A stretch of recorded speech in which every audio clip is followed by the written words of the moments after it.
Inasmuch as I possibly can, going forward, I'm going to try to make this channel the antidote to the fear, the antidote to the angst. I want people to look forward to coming here and hearing information and seeing it presented in a way that makes them walk away feeling calmer, feeling more relaxed, feeling like everything's going to be all right. Because it is. It's going to be just fine. Now, I'm just going to show you numbers because those in the scaremongering media have tried to use those to scare you. I'm going to show you numbers that will absolutely make you laugh. Truthfully. 661,000 cases, 30,000 deaths, 141,464 recovered, 463,000 likely to recover. 25,000 serious or critical condition, but grand total 30,671. Now, let's take a look at this number. 360,000 brand new gifts from God arrive every single day. 360,000 every day. Grand total so far, 36,000 people have lost their life to this, whatever you want to call it. But 360,000 arrive every single day. 2018, 3,788,235 in the United States alone. For every person that dies, 4 are born. World population increases by 210,000 people every single day. Now, given that there's only 1,440 minutes in a day, how many people do you think that is a minute? That's the silliness of this. Car accidents. 1.25 million people every year die. 3,287 every day.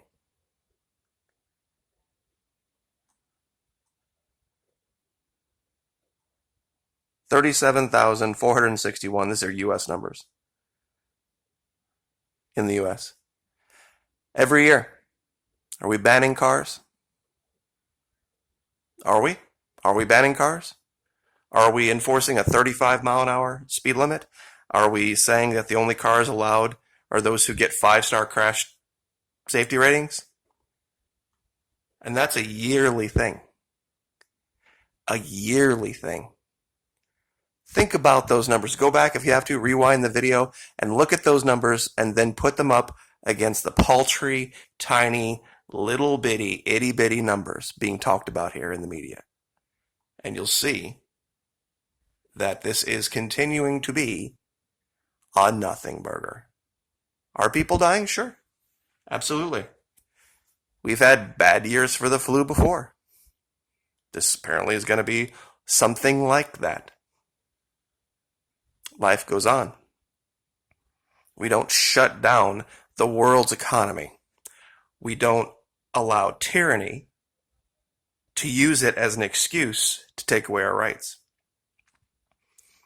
We don't use situations like this as an excuse to walk away from the liberty that was fought for and many people bled and died for, ironically, themselves. Some of you took issue with my statement about New York and Florida. You know, we make decisions in our lives. You are free to live wherever you want to. But you're not free of the consequences of those decisions that you make in your life. There are a lot of people that are torn between New York and Florida. They love Florida for the low tax rates and the wonderful weather, but New York has money, and that's where a lot of business people are.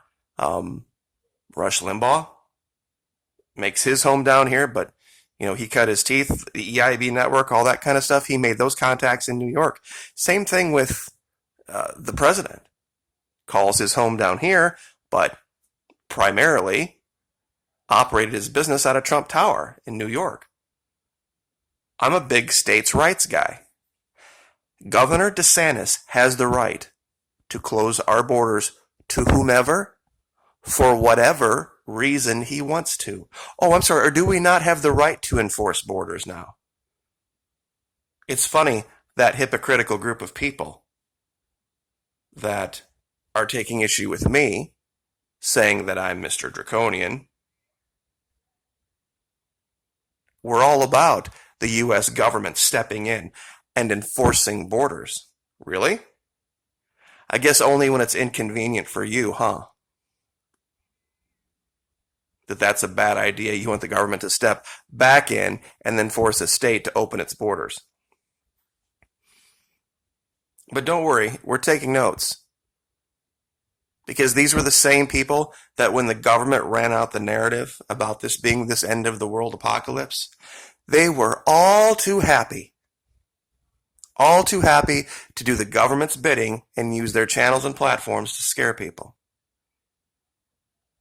Not here. The numbers didn't agree with it. The president said that. Initially, Andrew Cuomo said that. The president's own doctors have said that. Didn't justify the panic. Cuomo reiterated now that what they did in the early stages probably exacerbated the problem, forced people to want to flee New York en masse. That's probably why there's now going to need to be an enforceable quarantine so that they don't infect and contaminate the rest of the planet, unfortunately. But regardless of the reason, the people of the state of Florida and the governor has the right to shut the border for whatever reason he wants to. If it were up to me right now, the only southbound traffic on I-95 would be semis and Florida license plates with people who have Florida IDs. That would be it. And if there were a need to do that on I-10 coming in east, maybe. But I would start primarily with 95. And the governor of South Carolina is right with us on this. States' rights. States' rights. States have the right to make determinations for themselves. I have never been more proud of our governor than I have been the last 2 weeks. Never. Amazing, amazing job. I would have never thought this could have come out of someone from Ponte Vedra, Florida.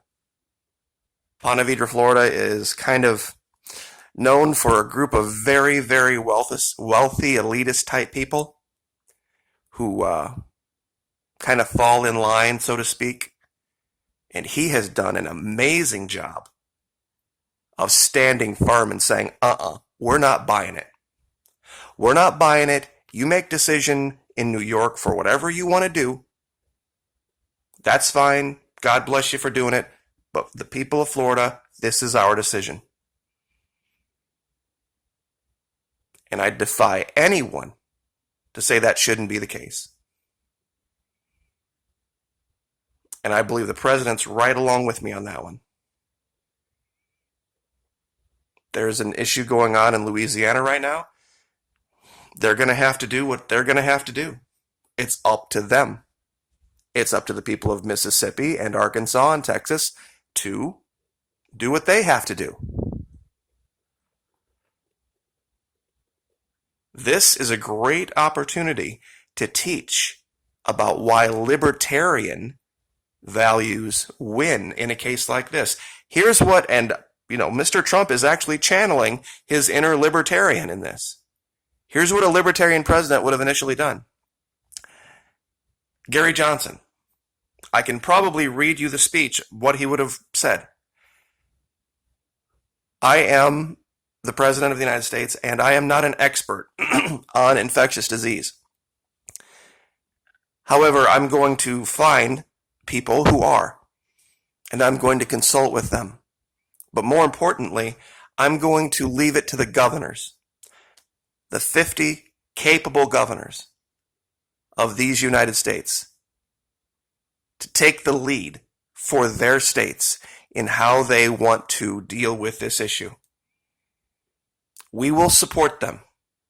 We will underpin and backstop whatever those governors feel is the best thing to do for their state.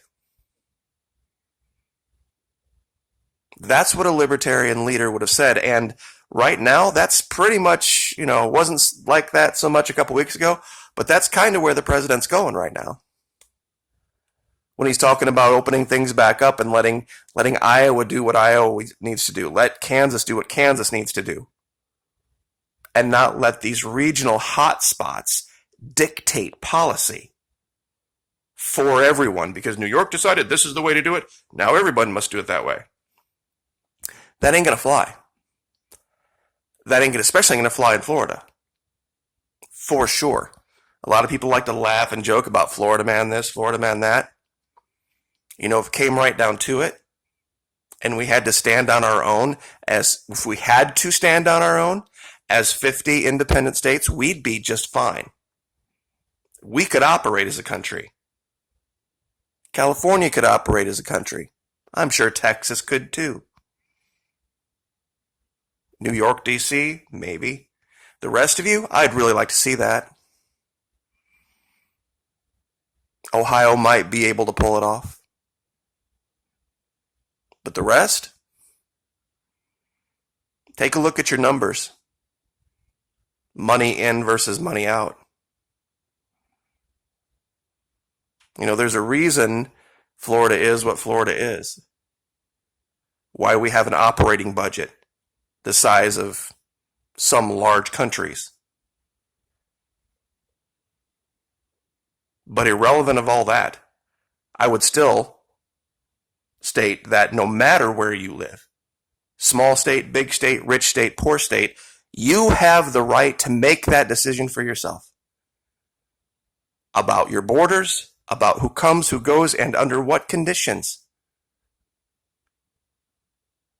That's just the case.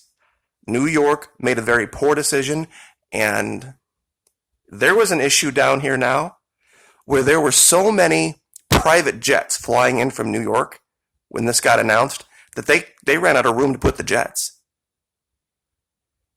If that doesn't tell you about the hypocrisy, I don't know what will. And like I said, if you own property down here and you're paying taxes down here and you're pulling your own weight, sure, come on home. Absolutely. You don't, and you're just trying to get out and snap up a hotel room for the hell of it, and you're not pulling your weight down here, and you're not a resident? Nope. Sorry, not now. Like, share, subscribe.